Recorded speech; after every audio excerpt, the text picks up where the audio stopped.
CIT के smart class में आप सबका स्वागत है। और एडवांस अकाउंटिंग की इस क्लास में धीरे धीरे देखते देखते 4 चैप्टर निकल चुके हैं। आज से स्टार्ट हो रहा है हमारा अगला चैप्टर, जिसका नाम है cost profit centre management. Cost का मतलब क्या होता है?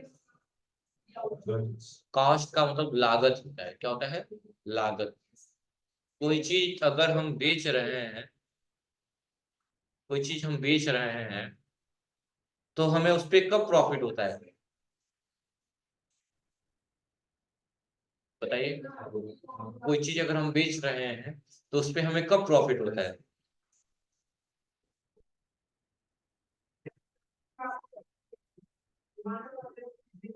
बताइए।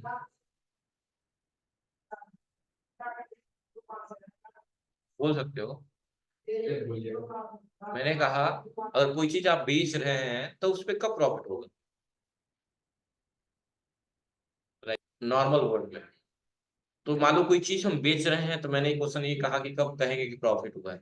जो हम खरीदते हैं उसे हम बोलते हैं सीपी। क्या बोलते हैं? सीपी, जिसे बोला जाता है कॉस्ट प्राइस। क्या बोला जाता है? और जब इसको बेचते हैं तो उसको बोलते हैं एसपी, बोला जाता है सेलिंग प्राइस। क्या बोलते हैं? और नॉर्मल नॉर्मल देखा जाए तो प्रॉफिट इक्वल टू क्या होगा? एसपी माइनस सीपी होता है। फिलहाल में ही ना, अगर एसपी ज्यादा होता है, क्या और एसपी ज्यादा होता है सीपी से, तो क्या कहा जाएगा? प्रदीप सर, बहुत शोर हो रहा है। जब भी एसपी बड़ा होता है सीपी से तो कहा जाता है कि बिजनेस में क्या हुआ है? प्रॉफिट हुआ है। क्या हुआ है? अच्छा, क्यों बड़ा होगा? जाहिर सी बात है, अगर 5 में खरीदे होंगे, 10 में बेच दिए होंगे, यानी बड़ा एसपी ही हुआ ना। तो प्रॉफिट हुआ कि लॉस हुआ? प्रॉफिट। और वही जब एसपी छोटा हो जाता है सीपी से तो कहा जाता है क्या हुआ है? लॉस हुआ है। क्या हुआ है? तो प्रॉफिट कब होगा बाबू? जब आपका एसपी का वैल्यू सीपी के वैल्यू से ज्यादा होगा तो आपके बिजनेस में क्या होगा? क्या होगा? प्रॉफिट। तो यहाँ कॉस्ट का मतलब लागत से है और प्रॉफिट का मतलब लाभ से है। क्या है?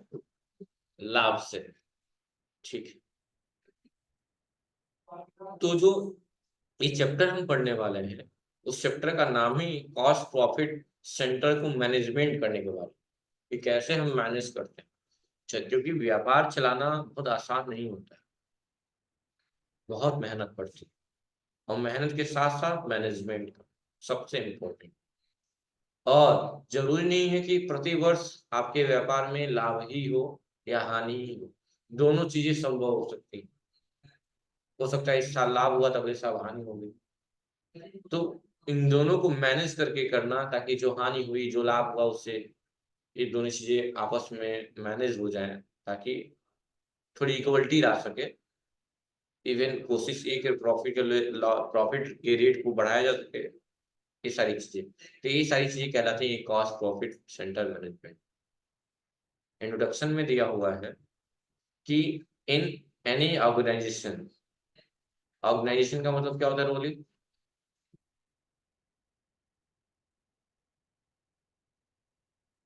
क्वेश्चन पास कर दीजिए बगल में। क्वेश्चन पास करिए बगल में। ऑर्गेनाइजेशन का मतलब क्या होता है? काजल, ऑर्गेनाइजेशन का मतलब शकीला संस्था होती है। क्या होती है? कोई संस्था हो गई, कोई ऑर्गेनाइजेशन हो गया। संस्था बोल सकते हैं, कोई संगठन भी बोल सकते हैं। तो जैसे क्या है, एक ऑर्गेनाइजेशन ही तो चल रही है, ये संस्था ही तो चल रही है। ऑर्गेनाइजेशन का मतलब क्या होता है? संस्था पर है, किस कह रहा है, किसी भी संस्था। It is crucial to keep the track of expense include and the profit earn by each department. कह रहा है क्रूसियल है। क्रूसियल का मतलब क्या होता है? आके क्रूसियल का मतलब, क्रूसियल का मतलब कठिन होता है, घातक होता है, लेकिन यहाँ घातक वर्ड यूज नहीं होगा। यहाँ कठिनाई से बढ़ रहा है। It is crucial to keep, मतलब रखना, द ट्रैक, यानी ट्रैक करना, expense incurred and the profit earn, यानी कि कितने आपने एक्सपेंसेस किए, कितना लाभ कमाया, और किस डिपार्टमेंट के द्वारा, ये करना बहुत ही कठिन काम हो गया रखना। और इस चैप्टर में हम ये सीखेंगे। अच्छा, डिपार्टमेंट का मतलब यहाँ क्या है? तो जानते ही, हर व्यापार में, हर कंपनी में जो लोग व्यवसाय कर रहे हैं उनमें अलग अलग डिपार्टमेंट में काम करते हैं। कोई मेडिसिन के सेक्टर में करता है, कोई किसी के सेक्टर में करता है। जैसे अपने जीआईटी को ही ले लें, तो क्या यहाँ डिपार्टमेंट वाली बात है या नहीं है? पहले ये बताइए, है या नहीं है? नहीं है या नहीं है? शकीला, है या नहीं है डिपार्टमेंट वाली बात ये? हाँ, है। कैसे, जैसे एग्जांपल दीजिए। यहाँ डिपार्टमेंट वाली बात है, सही बात। हम क्या कर रहे हैं? As a software trainer deal कर रहा हूँ, एज ए टीचर डील कर रहा हूँ। लैब में जो लोग काम कर रहे हैं वो लैब असिस्टेंट का काम कर रहे हैं। जो ऑफिस में है वो ऑफिस ट्रेनर का काम कर रहे हैं। और जो इस सबको चलाने वाला है वो डायरेक्टर के पदवी पे काम कर रहा है। तो ये डायरेक्टर होना, लैब असिस्टेंट होना, सॉफ्टवेयर ट्रेनर होना, ये क्या है? एक डिपार्टमेंट। किस डिपार्टमेंट में? गायत्री में काम कर रहे हैं तो किस डिपार्टमेंट में? सॉफ्टवेयर ट्रेनर में है, लैब असिस्टेंट का काम कर रहे हैं, ऑफिस मेंटेनेंस का काम कर रहे हैं, या डायरेक्टर बने। तो क्या डिपार्टमेंट नहीं? इसीलिए बोलता हूँ मार्केट में आता है वो चीज। तो क्यों नहीं देते हैं आपको? ठीक है, कोई दिक्कत है यहाँ तक? कहा है कि the tracking of expense and income helps an organisation to define out the detail line. और व्यापार में एक्सपेंस हुआ है, इनकम हुआ है संस्था में, उसका पता लगाने के लिए हमें क्या क्या करना होता है। तो मान लो हमारे में बहुत सारे डिपार्टमेंट हो गए।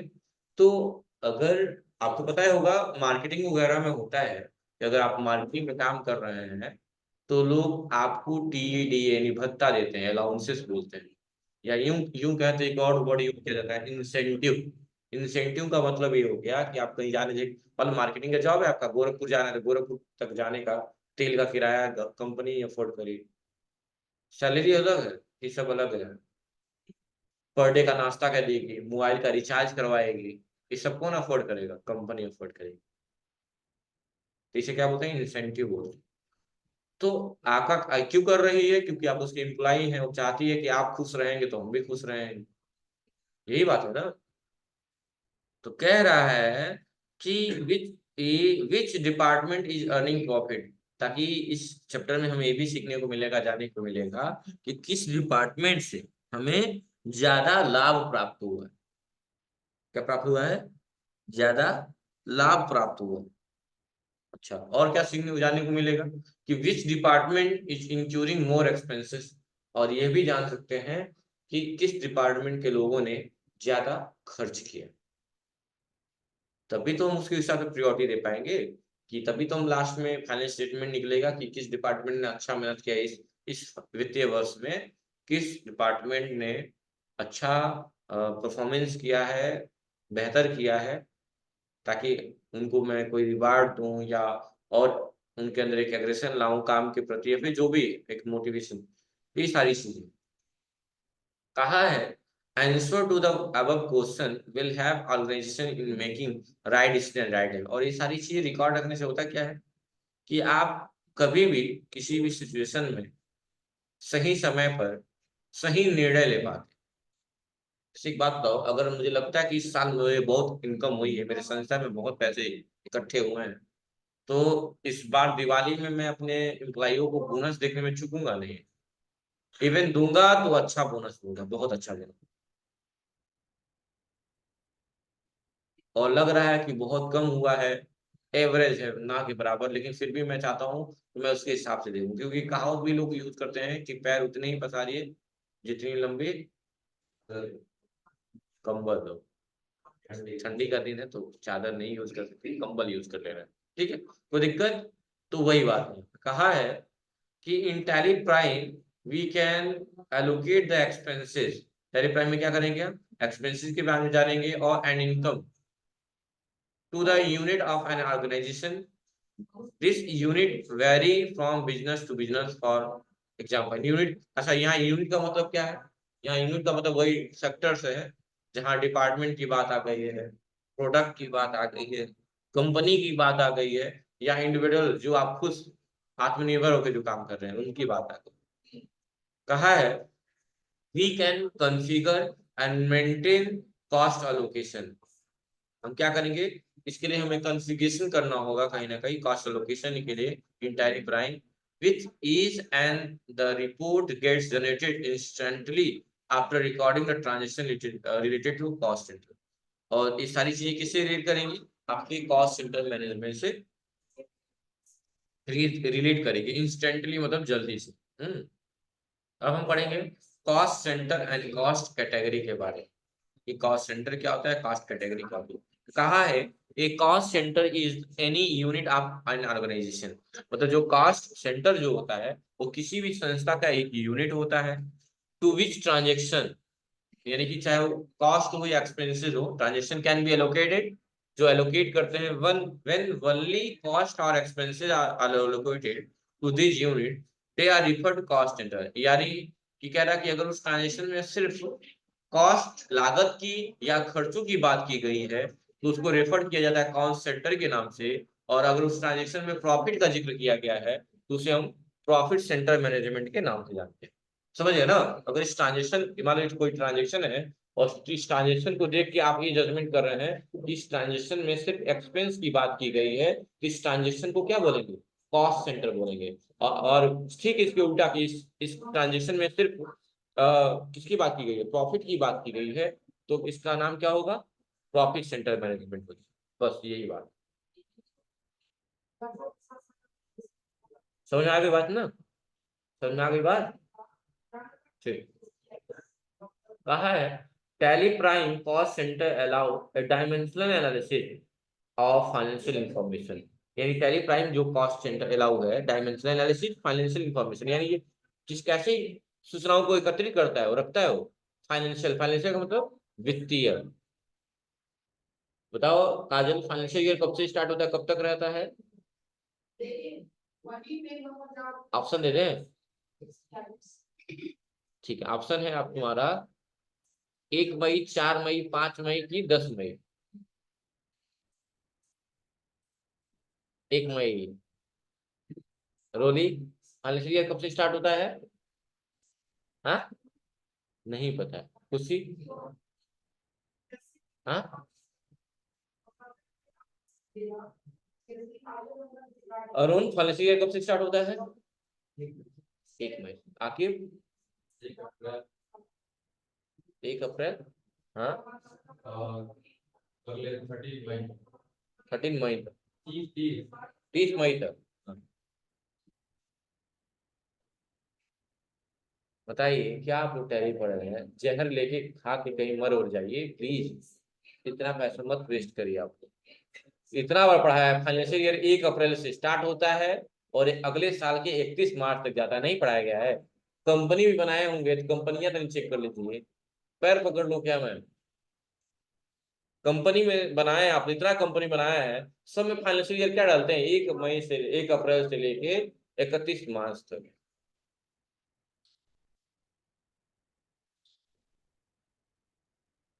बहुत चिंतित हूँ।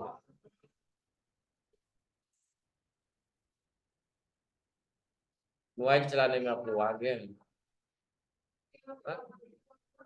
स्टेटस 2-2 मिनट को लग रहा है लेकिन पढ़ाई नहीं हो रही, बड़ी चिंता वाली बात है। एक ही लड़की पढ़ती है और वो कर रहा है 1 मई से। ये मैं ये नहीं कहता हूँ, मैं लाइफ में यही ओपिनियन दूंगा कि लाइफ में सब कुछ करिए लेकिन पढ़ाई तो जरूरी है ना। बताइए कहीं जाएंगे टैली में कोई लोग फाइनेंशियली पूछ देंगे तो आप तो छट जाएंगे, और 2-4 गाली हम भी सुनेंगे कि मास्टर होगा ऐसा पढ़ाया था। जितना एग्रेशन या गुस्सा अपनी चीजों में ला रहे हैं आप लोग, तो पढ़ाई में भी तो आनी चाहिए ना, उतना गुस्सा कि नहीं नहीं पढ़ना है मुझे, अब तो मैं अच्छा करूंगी या करूंगा, होना चाहिए ना। बताइए छोटा सा बात। मैं एक दिन कहा भी था जब टैली स्टार्टिंग में पढ़ाने गया तो मैंने कहा भी था कि देखना कभी कभी इंटरव्यूअर यही काम करते हैं, टैली ERP 9 पहले था तो ERP का कुछ हम पूछ देते हैं, नहीं कुछ बचेगा तो यही सब पूछ देंगे और आप समझ जाएंगे। बताइए फाइनेंशियल ईयर में फंस गए आप लोग, उसमें क्या होगा? हाँ? इतना महंगा फीस जमा कर रहे हैं आप। दिक्कत ज्यादा पैसा हो गया तो आप मेरा नंबर लीजिए, गूगल पे कर दीजिए। भाई हम आशीर्वाद भी देंगे, पंडित जी हैं। 1100 रुपये आएगा जो ने। ठीक है चलिए, कोई बात नहीं है। नेक्स्ट देखिए, तो फाइनेंशियल ईयर कब से स्टार्ट होता है काजल? 1 महीना से। हाँ, 1 अप्रैल से लेके 31 मार्च तक। कौन सा फाइनेंशियल ईयर चल रहा है इस टाइम? तो 1 अप्रैल बीत गया है ना? नहीं बीता है, पुराना बीत गया, नया नहीं ना आया है। तो यानी 1 अप्रैल 2023 से 2023 से फाइनेंशियल ईयर कब तक चलेगा? 31 मार्च 24 तक। तुम भी वही हाल है, तुम्हारी पढ़ाई लिखाई चल रही है, तुमको बोला नहीं, भूल गया हूँ। तुम्हारे भी वही चाहिए, तुम 30 मई तक पहुंचा दे रहे हो। तुमको मत याद है, जरूर जाओ, आ रहे हैं तुम्हारे घर में आ रहे हैं, तो घर देख ही लिए हैं। चलिए, यहाँ तो कोई दिक्कत नहीं है ना?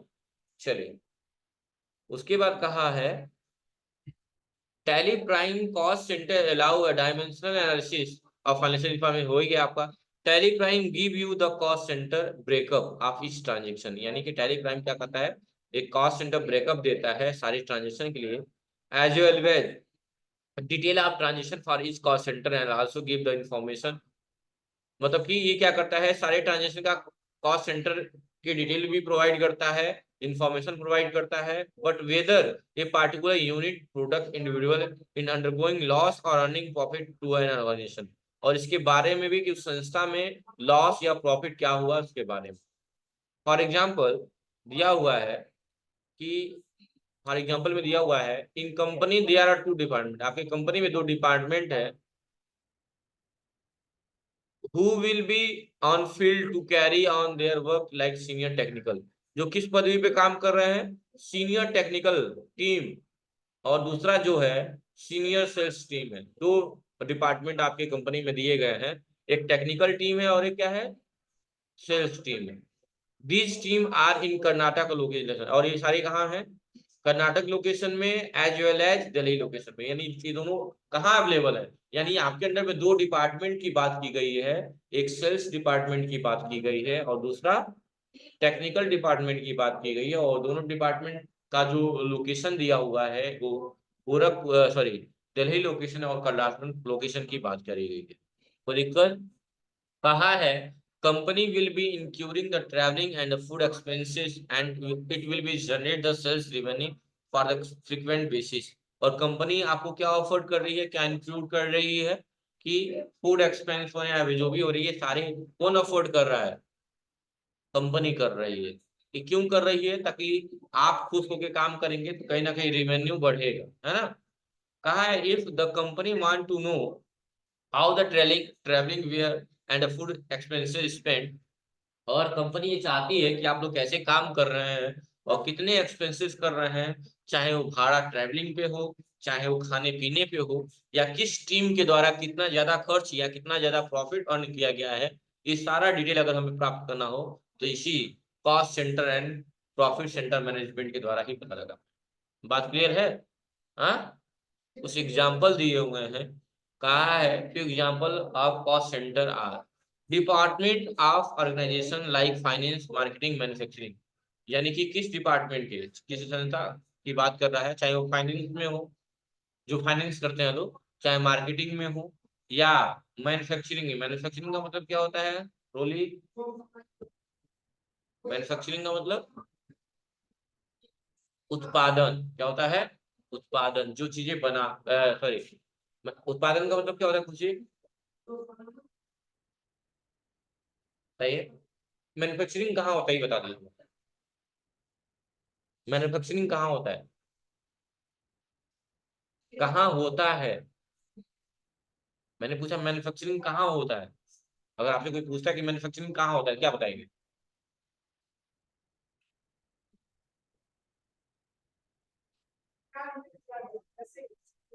फैक्ट्री में होता है। कहाँ होता है उत्पादन? कहाँ होता है? फैक्ट्री में। चाहे आइसक्रीम बन रहा है, कोई खाने वाली चीजें बन रही है, कोई पढ़ने वाली चीजें बन रही है, या पहनने वाली चीजें बन रही है, सब क्या कहलाता है? प्रोडक्शन कहलाता है। क्या कहलाते हैं? प्रोडक्शन कहलाते हैं। ठीक है। और ये प्रोडक्शन कहाँ होते हैं? कंपनियों में होते हैं। कहाँ होते हैं?